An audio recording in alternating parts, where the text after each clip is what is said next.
L'École supérieure d'administration, d'économie, de journalisme et des métiers de l'audiovisuel ESAE offre de nouveaux challenges pour l'année universitaire 2023-2024. Étudiantes et étudiants, parents d'élèves nouveaux bacheliers, ESAE, c'est la garantie d'une formation de qualité à des conditions très avantageuses. À Gbedjromede, à Papa, à Boumekalavi et Parakou, inscrivez-vous en administration générale, administration du travail et de la sécurité sociale, trésor et finances publiques, impôts, diplomatie et relations internationales, journalisme et métiers de l'audiovisuel, gestion des marchés publics, planification et développement local, sciences économiques, sciences juridiques et toutes les filières des sciences de gestion. ESAE vous offre des bourses, demi-bourses et de réductions pour les premières inscriptions dans toutes ces filières. Waouh! En licence 1, 2 et 3 et en master, bénéficiez jusqu'à 50% de réduction sur tous nos sites. N'est-ce pas génial? Infoline. ESAE Gbedjromede, 3e rue à droite en quittant le carrefour Le Jador pour la BIBE Jéricho ou au plus 229 90 93 65 21 98 98 14 00 à Kpakpa au plus 229 52 88 33 33 à Boumekalavi au plus 229 52 88 44 44 Parakou au plus 229 52 46 12 12. ESAE, l'excellence à un an. Bon après-midi, chers internautes, vous êtes votre émission Ici, tout se raconte. La construction de la femme est un combat de tous les jours. Dans cette construction, elle doit mettre l'accent sur son identité. Oui, vous avez entendu, son identité, qui, elle, passe aussi par la prise en compte de ton statut de femme dans cette société très patriarcale, afin de mettre en valeur un tout autre aspect de sa vie, celle de savoir que c'est avant tout un individu. Vous avez compris certainement tout ce gros français, comme dirait l'autre, c'est pour savoir quel est le regard de la société envers la femme intellectuelle. Pour en parler, je reçois pour vous cet après-midi, oui, c'est la même qui défend la cause féminine, qui dit tout haut ce que tout le monde pense tout bas. Angela Pédia, bonsoir. Bonjour, vous allez bien? Bonsoir. Et toi-même? Ça va bien. Et le combat? Ça va, aussi adonne, et j'espère que de plus en plus les femmes vont, les filles surtout, parce que vous autres grandes dames, vous avez déjà pris des habitudes qui me sera difficile de vous arracher, mais je compte beaucoup sur la jeune génération. Également avec nous, il n'est plus à présenter, il s'agit de M. Bada, juriste, chroniqueur genre. Bonsoir M. Bada. Bonsoir tout le monde, bonsoir aux internautes, et en particulier bonsoir aux femmes, parce que la femme est l'avenir et la qualité de la femme détermine la qualité de la société. Donc vous les filles, vous les femmes, vous avez intérêt à devenir les meilleures des meilleures pour que nous puissions avoir les meilleures sociétés qui soient. Alors, chers invités, à l'entame de cette émission, je vais vous demander à tous les deux, comment est-ce que vous pouvez me décrire la femme lambda, Angela? La femme lambda. La femme, moi je pense que, contrairement à ce que les gens pensent, la femme est cet être-là capable de sublimer tout ce qu'il y a de mauvais ou de bien à travers un être. C'est cet être-là qui a la possibilité de s'ingérer et dans la vie de son homme et dans la vie de ses enfants. Elle est capable de changer la destinée, le cours de la vie de ces deux êtres-là. Donc la femme, c'est elle qui fait l'humanité. Et donc, c'est un privilège que d'être femme. Un privilège d'être femme. Monsieur Bada, dites-nous un peu, vous, c'est pas lambda. En tant que oui, c'est pas lambda, dites-nous un peu comment est-ce que vous décrirez une femme, la femme lambda. On n'est pas rentré dans la femme ceci, la femme cela. Quand vous me parlez de la femme, j'ai souvent... Parce que je sais que vous, quand vous commencez à parler de la femme... Je suis souvent emporté parce que la femme, c'est ma soeur, c'est ma mère, c'est mon épouse, c'est mon amie. La femme, c'est elle qui m'a porté en elle pendant 9 mois. Elle m'a donné le souffle de vie, elle m'a appris mes premiers pas. Elle a été avec mon père pour être le socle sur lequel il s'appuie. La femme, l'a dit tout à l'heure, Angela, elle est le meilleur et le pire. Vous êtes un bon homme, vous avez une mauvaise femme, vous devenez moins qu'un chiffon. Vous êtes un chiffon inconnu, méprisé. Vous tombez sur une bonne femme. Le soleil va vous envier. C'est pour vous dire que femme, on écrit femme. Mais quand tu dis femme et que tu mets un L, ça fait flamme. C'est le feu de la vie. D'accord. C'est pas un feu pour emporter ou détruire, mais c'est un feu pour réchauffer et rehausser, pour faire grandir. Alors, vous avez la parole, vous la gardez. Comment est-ce que maintenant vous pouvez me décrire la femme intellectuelle? Très rapidement, hein, Monsieur Bada. Bon, nous, à tort, nous pensons que toute personne qui a été à l'école est intellectuelle. Mais je dirais à la base, c'est d'abord une personne qui est lettrée. Une femme qui a appris le fond, qui a écrit le fond, elle est intellectuelle. Elle est intellectuelle en fond B. Et nous avons tendance à penser que c'est le français ou l'anglais qui font de la personne une personne intellectuelle. Nous avons des commerçantes qui ont appris le fond B ou le yoruba, qui sont autant intellectuelles que celles qui sont allées à l'école traditionnelle. Alors la femme intellectuelle aujourd'hui se définit comme celle qui a un niveau d'instruction, qui a des activités et qui n'est pas seulement à la maison. Ce n'est pas seulement une femme au foyer. C'est une femme qui va et qui vient. Et dans ces activités, elle n'a pas souvent le temps de concilier réalité professionnelle et réalité au foyer. Tout simplement parce que la vie de foyer est une charge à part entière et la vie professionnelle est également une charge à part entière. Donc, elle est obligée de swapper continuellement entre deux réalités pour pouvoir maintenir son foyer. La femme intellectuelle aujourd'hui, c'est celle qui, heureusement ou malheureusement, est obligée de sacrifier une partie de son temps pour des raisons sociales, des raisons professionnelles et le bien d'autres personnes au détriment de sa famille, et qui a quand même le devoir de revenir s'occuper de sa famille pour pouvoir assurer l'éducation de ses enfants. Voilà, Angela, femme intellectuelle, comment est-ce que vous pouvez décrire la femme intellectuelle? Après ce qu'il a dit, c'est difficile, mais moi je trouve que une femme intellectuelle, c'est celle-là qui a eu la chance d'avoir de l'instruction et qui du coup est dotée d'un esprit critique, de raisonnement. Donc c'est une femme d'esprit qui est capable de raisonner, qui a du bon sens.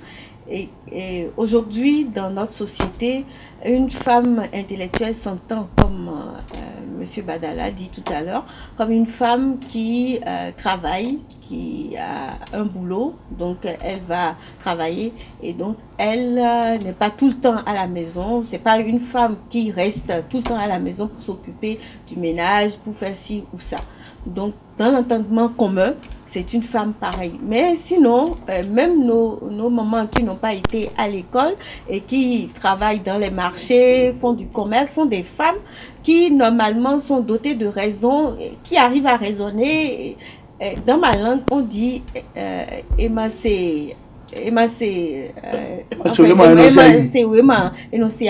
ça veut dire que même si tu n'as pas été à l'école du blanc, le fait déjà que tu CAI, c'est-à-dire que tu arrives à raisonner, à avoir la répartie, tu es déjà une femme intellectuelle. Mais dans notre contexte béninois et dans le contexte africain de façon générale, on dira qu'une femme intellectuelle, c'est celle-là qui a eu droit à une instruction et qui donc est dans les arcanes d'un bureau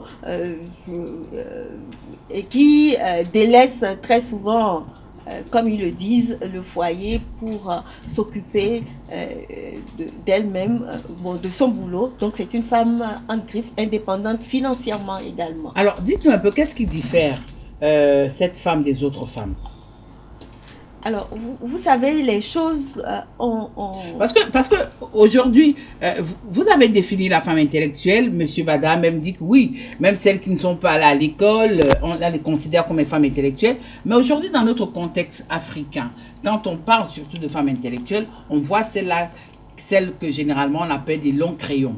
Oui, celles qui ont fait des études et tout. Oui. Alors, qu'est-ce qui diffère ces femmes-là des autres femmes? Voilà. Comme je le disais tout à l'heure, c'est que la société a beaucoup évolué. Vous voyez, on n'avait pas les smartphones avant. Et donc, de plus en plus, les femmes ont été à l'école et ont droit aujourd'hui à la production, à la richesse.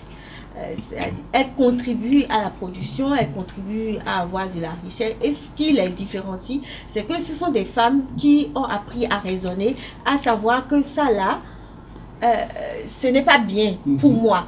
C'est des femmes qui, à l'épreuve de l'instruction, ont compris qu'il y a des choses qu'on ne devrait pas leur faire, mais qu'on les oblige à faire, qui sont quelque peu indépendantes. Cette liberté de penser et de savoir faire la part des choses qui vous plaisent et qui ne vous plaisent pas, ce sont ces libertés-là que les gens arrivent difficilement à comprendre. Parce qu'ils qualifient de Gaulle les femmes intellectuelles d'insoumises. Mais comment est-ce que vous pouvez comprendre qu'une femme qui participe aujourd'hui à la richesse, qui produit au même titre que son homme, soit exactement soumise comme celle qui est à la maison et qui est juste une consommatrice lambda, voilà, qui croise les bras et attend que tout vienne. Mon papa parlait de tube digestif. C'est ce qu'il me disait quand il me disait non, Angela, je n'ai pas envie que tu sois un tube digestif pour ton homme. Tu dois pouvoir faire quelque chose. Alors, Monsieur Bada, vous avez écouté Angela, elle a parlé de tube digestif, comme disait son papa, que son papa ne voulait pas qu'elle soit un tube digestif. Est-ce que c'est la raison pour laquelle aujourd'hui on estime que les femmes intellectuelles sont imbues d'elles-mêmes? Elles ne se prennent pas pour des queues de cerises. Écoutez, le problème de la femme, je dirais que ce n'est pas la femme. Parce que tout part d'une éducation, tout part des habitudes, tout part de ce que vous avez vu faire. Parce que l'histoire a tendance à se répéter. Si vous avez connu une mère qui a été respectueuse et soumise à votre père, vous avez beau avoir Bac+20, vous le serez aussi avec votre époux. Parce que vous avez vu faire.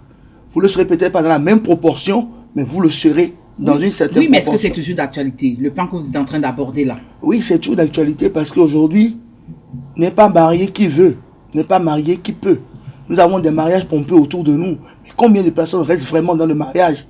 Ça, c'est un gros problème. Les divorces sont légion. Donc, celles qui ont reçu une bonne éducation, qui savent ce qu'elles veulent et qui se sont fixés des objectifs, notamment par rapport à leur progéniture et par rapport à leur mari, elles vont loin. Nous avons des femmes qui nourrissent leur mari. Il y a des maris qui sont tubes digestifs, par exemple. Et mais ces femmes-là, dehors, elles ne dénigrent jamais le mari, elles n'en parlent jamais. Il faut être vraiment proche de la famille pour savoir que c'est madame qui fait vivre la maison. Mais ce que vous êtes en train de dire, Monsieur Bada, oui, moi ça me gêne parce que une femme intellectuelle, c'est pas celle qui dénigre de go. Non, je suis en train de vous parler. Non, je suis en train de vous parler. Attendez.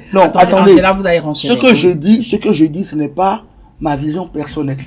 C'est la vision que les gens ont généralement de la femme intellectuelle. On trouve qu'elle se prend la tête, on trouve qu'elle insulte parce qu'elle est capable de décider, parce qu'elle est capable de dire non, parce qu'elle est capable de réfléchir. Mais si vous-même vous êtes instruit et que vous avez été éduqué dans un certain milieu, vous comprendrez aisément qu'elle puisse être comme ça. Moi, je me vois mal en train de ne pas être capable de discuter avec ma femme. Il y a un problème. Elle doit pouvoir me dire non, ça ne va pas. Oui, ça, c'est une bonne idée. Ça ne peut pas, elle pas me dire pas. Donne-moi 50 francs pour acheter du piment. Je suis mal à l'aise. Oui, mais l'aspect imbu d'elle, est-ce qu'elles sont les femmes intellectuelles? Non, elles ne le. Attendez. Ouais. Je répète ce que j'ai dit tout à l'heure. Ça dépend de vous, l'homme, de votre éducation et de votre parcours. Parce que si vraiment vous êtes faible ou que vous pensez que votre femme en fait trop, c'est que vous ne la connaissez pas et vous n'avez pas su maîtriser la personne avec qui vous êtes. Parce que par devoir, vous devez aimer votre femme. Votre femme doit vous être soumise. Vous êtes soumise ne veut pas dire qu'elle est votre esclave. Elle n'est pas votre serpillère non plus. Angela. Moi, je trouve franchement que les femmes intellectuelles, c'est une construction sociale qu'on en a fait.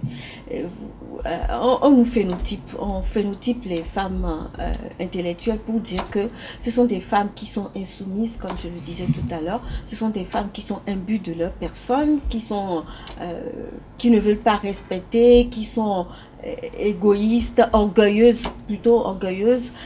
qui ne respectent pas les hommes. Et les hommes sont déjà préparés, même dans certaines familles, à ne pas aller vers ce genre de femme. Parce que ce genre de femme, c'est une femme qui, lorsque il y a un stéréotype, on dit je n'en disconviens pas, elle s'appelle je n'en disconviens pas. Ce sont des femmes qui sont capables de raisonner pour vous dire non, attention, ce que vous êtes en train de dire. Ou alors des femmes, je te reviens, je finis ce que je fais, je te reviens. Donc on les phénotype pour rien, parce que moi je trouve que c'est plutôt elles qui subissent bien souvent plus de violence que les femmes lambda qui ne sont pas intellectuelles. Je le dis pourquoi? Parce que il y a des hommes. Vous avez dit, et avant de venir ici pour l'émission, j'ai posé la question autour de moi. Le critère de choix de beaucoup d'hommes aujourd'hui, de garçons aujourd'hui, c'est l'intelligence de la femme, capable de discuter. Mais dans beaucoup de familles, quand même, lorsque vous allez ramener ce genre de femmes, on va vous dire, êtes-vous sûr de pouvoir la contenir dans votre foyer, des choses comme ça. Si bien que les hommes également sont complexés par rapport aux femmes qui sont des intellectuels, qui sont indépendantes financièrement, qui ont un boulot, qui travaillent, de sorte que dès lors que dans le couple il y a quelque chose et qu'elle s'exprime en disant ça, c'est pas bien, le monsieur vous savez, les hommes, eux, ils aiment qu'on les respecte. Ils aiment se sentir non, ils n'aiment pas. C'est dans la nature de l'homme. C'est dans la nature de l'homme. Il faut qu'ils sentent que c'est... Il doit être valorisé. Il doit être valorisé. Voilà. Dès lors qu'il sent que il n'a pas toutes les cartes en main, ça crée des problèmes dans le couple et puis c'est des violences parce que lui il est complexé, il t'applique des violences qu'il n'aurait pas dû faire si tu n'avais pas été une femme intellectuelle capable de discuter avec lui. On n'est pas ici en train de parler d'exception, mais moi je vous dirais que moi par exemple j'ai épousé un homme de 12 ans, mon aîné. Mais il n'avait de cesse de me dire que si lui, il a épousé une petite fille, c'est bien parce qu'il voulait la modeler à sa façon. Donc, il voulait une femme soumise. Mais ce qu'il n'avait pas compris, c'est que cette petite fille était intellectuelle. Voilà. Et dans ma belle famille, je ne faisais rien d'extraordinaire. Ma maman, elle a été couturière. Donc, pour moi, m'habiller, c'est quelque chose de naturel. Mais quand tu vas là-bas, on trouve que tu en fais trop. C'est toi qui portes des robes mini, c'est toi qui portes des pantalons. Et donc, on veut me descendre à tout prix, changer. Et à tous les prix. Voilà, à tous les prix. Mais ce que les hommes devraient comprendre, c'est que vous également, dans le couple, vous finirez par avoir une fille. Vous allez investir pour son avenir parce que les choses ont changé. On n'est plus à l'époque où nous, on n'a pas droit à l'instruction. Aujourd'hui, on a droit à l'instruction. Donc, on doit pouvoir aussi participer à la vie du ménage. Et aujourd'hui, dès lors qu'on est dans un bureau et qu'on on a un salaire, vous avez envie de qu'on contribue. Oui, en fait. Et non. Si vous avez une femme sotte à la maison, vous n'allez pas pouvoir. Tout à l'heure, on disait à une femme lambda, c'est celle-là qui peut sublimer tout ce que tu as de bon ou de mauvais en toi. D'accord. Donc, ta réussite va dépendre de la femme que tu as à la maison. Alors, Monsieur Bada, dites-nous un peu. Généralement, dans le foyer, Angela a essayé de le souligner tout à l'heure, pourquoi est-ce qu'on estime souvent que les femmes intellectuelles, les longs crayons, comme je l'ai dit à l'entame de cette émission, sont souvent targuées d'insoumises? Pourquoi? J'aurais tendance à me répéter parce que la vision que nous avons de la femme dépend vraiment de qui nous sommes, du parcours que nous avons fait, où est-ce que nous avons été à l'école, avec quel type d'individus nous avons évolué, qui sont nos parents, qui sont nos oncles, qui sont nos tantes, qui sont nos cousins. Il y a tellement de paramètres qui décident de notre perception qu'on aura du mal à pointer un seul paramètre. Les femmes intellectuelles sont capables de réfléchir. Il y a des femmes qui sont en griffe agricole, mais qui réfléchissent aussi. Il y a des femmes qui n'ont pas été à l'école, mais qui ont un caractère aussi dur et aussi fort que des femmes intellectuelles. Oui, mais je ne voudrais pas qu'on aille là-bas. Non, monsieur Bada, s'il vous plaît. Je vais revenir. Non, c'est-à-dire que les hommes en général, ou plutôt ce que leurs parents ou leur famille voudraient qu'ils aient, C'est-à-dire, c'est la petite nunuche à qui on dit assieds-toi, elle s'assied. Lève-toi, elle se lève. Mais aujourd'hui, ce n'est plus d'actualité. Les temps évoluent. Et on a parlé tout à l'heure de participation de production. C'est normal. Si je gagne 5 francs, elle gagne 5 francs. On fait 5 plus 5, comme ça fait 10. C'est toujours un mieux pour la famille. Donc, à partir du moment où elle est capable d'apporter un plus, c'est normal qu'elle puisse dire « Ah non, ce fauteuil-là, il faut qu'on le change. Ah, parce que c'est pas bon dans le décor. » Je ne vais pas dire que c'est ma volonté qui passe. Mais oui, mais quand je dis insoumise, monsieur Bada, parce que vous avez tendance à vouloir nous balader. Quand je dis insoumise, oui, avec votre permission, monsieur Bada, dans notre contexte africain, dans le contexte africain, vous savez pertinemment que lorsque on estime que une femme intellectuelle est insoumise, il y a certains critères qui vont avec. Alors c'est parce qu'elle peut répondre, elle peut dire non, elle peut dire oui. Elle n'accepte pas tout. C'est pas parce que la belle maman a dit qu'elle suit. Elle est capable de dire à son mari, écoute, ta maman vient de manquer de respect parce que la maman a un comportement inadéquat. Mais la femme en griffe, soumise, elle va encaisser, quitte à ce qu'elle fasse après un cancer pour en mourir. Mais aujourd'hui, les femmes vous disent non. Et je dis, l'idée que la femme intellectuelle est soumise, comme l'a dit tout à l'heure Angela, c'est une construction sociale. Ce n'est pas systématique. Mais les familles voudraient bien avoir une bru sur laquelle on peut s'asseoir et à qui on peut faire du n'importe quoi. Parce qu'ils vont se servir également de la bru pour atteindre leur fils au cas où ils voudraient quelque chose. Que le fils dirait non, ils vont utiliser la belle-fille. Mais parce que je suis une femme intellectuelle, parce que dans un foyer, on a une femme intellectuelle, est-ce qu'elle peut pas aider la belle famille à atteindre ou à recevoir quelque chose? Elle peut aider si la belle famille l'accepte. La plupart du temps, la belle famille a des idées arrêtées. C'est ce qu'il dit. Oui. La belle famille a des idées arrêtées par rapport à cette... On ne sait même pas connaître la personne qu'on a en face. À la personne qui est intellectuelle. Vous savez, c'est le sexisme qui fait école dans le ménage également. On a déclaré que la femme, elle est de sexe faible. Et on lui a dit depuis sa tendre enfance que son objectif de vie, c'est de se marier, c'est d'être belle, de se marier, d'avoir des enfants et de choyer à tout prix son foyer, de faire en sorte que ce foyer-là, il marche. Donc, lorsque la femme a commencé par avoir de l'instruction, elle a commencé à avoir un autre objectif autre que ça. Elle a commencé à prendre conscience que elle ne se résume pas au sexe.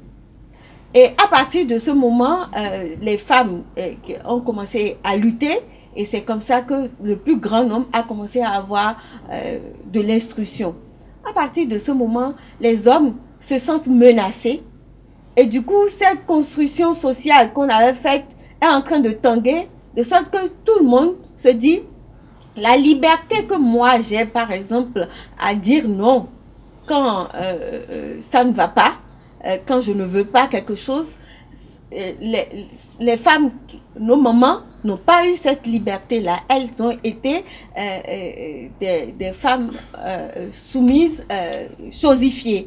Parce que c'est comme ça que le monde a été construit jusqu'à présent. Mais le monde a été construit comme ça parce que les femmes l'ont accepté. C'est vous qui êtes le socle. C'est vous qui nous éduquez. C'est vous qui nous donnez vie. Oui, mais donc, vous avez le pouvoir de changer la chose à la base. On va laisser Angela chuter et je vais revenir vers vous tout à l'heure.